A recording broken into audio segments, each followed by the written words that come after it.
Assalamualaikum warahmatullahi wabarakatuh. Perkenalkan, nama saya Magnun Amin. Saya dari Prodi Peternakan dengan NIM D200100026. Di sini saya akan mengambil poin yang nomor 3, yaitu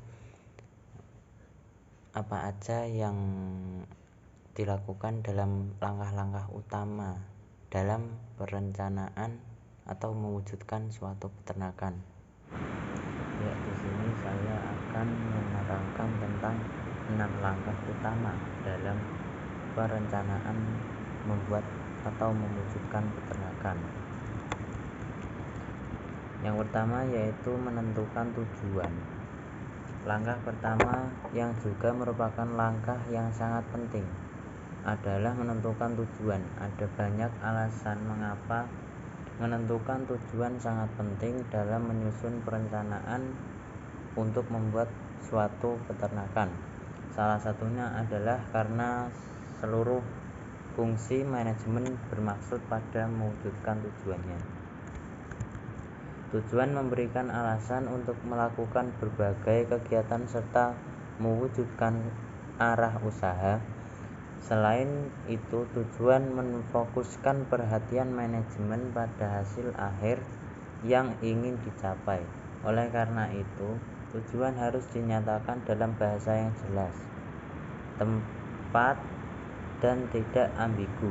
Kalau tidak, kegiatan yang dilakukan tidak akan efektif. Tujuan juga harus praktis, dapat diterima dan diterapkan dan dapat dicapai. Kemudian yang kedua yaitu menentukan tempat. Sebenarnya tempat yang dimaksud bukanlah tempat secara fisik, tapi lebih kepada jalur yang akan ditempuh dalam menjalankan rencana yang telah tersusun. Secara awam, kita bisa mengartikan bahwa tempat adalah koridor yang akan kita lewati dan menjalankan rencana. Demikian menentukan tempat berlangsungnya rencana, kita bisa melihat sejauh mana pekerjaan kita berjalan. Apakah sesuai dengan rencana awal ataukah sudah melenceng dari rencana.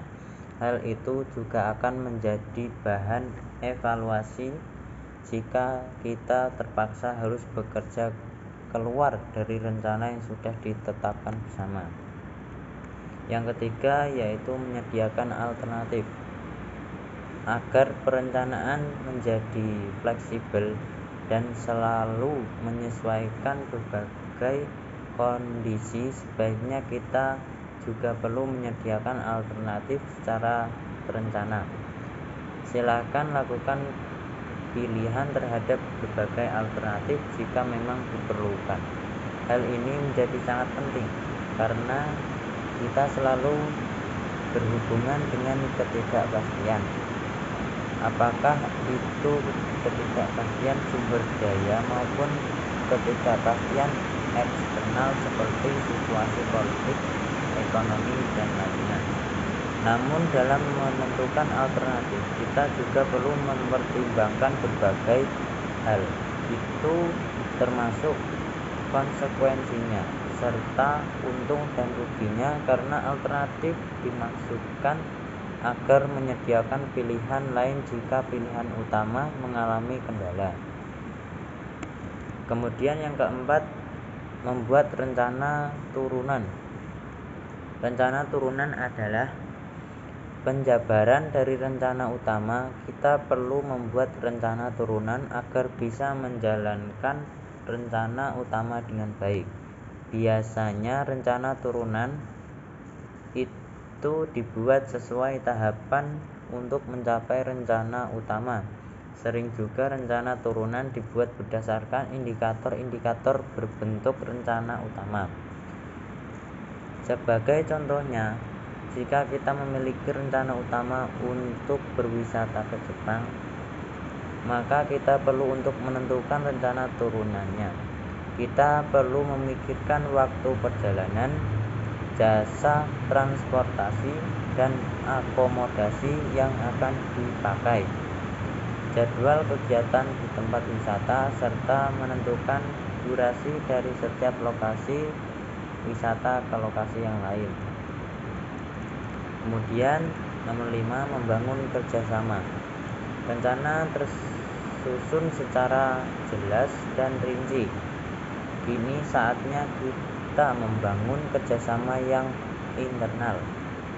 Membangun kerjasama juga perlu dilakukan dalam perencanaan, karena hal dan cara ini pekerjaan yang berbeda-beda akan tetap berhubungan dan berketergantungan. Orang yang berbeda-beda akan saling menopang dalam kerja. Kerjasama juga bisa diartikan sebagai motivasi moral bagi kita untuk menjalankan rencana demi tercapainya tujuan yang sudah kita terapkan bersama. Nomor 6 yaitu menilai rencana. Setelah rencana tersusun dan kerjasama terbentuk, maka penting bagi kita untuk melakukan penilaian terhadap rencana tersebut. Hal ini diperlukan agar kita bisa melihat rencana-rencana mana saja yang mampu dilakukan, bisa diterima dan sesuai dengan tujuan awal tadi. Setiap rencana yang tersusun pasti belum sempurna jika belum dilakukan penilaian. Cara menilai rencana yang sudah tersusun adalah dengan melakukan perbandingan dengan hasil evaluasi, serta dengan cara mendengarkan rekomendasi dari setiap yang diperkepentingkan terhadap rencana yang telah disusun. Demikian langkah-langkah utama dari fungsi perencanaan. Terima kasih. Wassalamualaikum warahmatullahi wabarakatuh.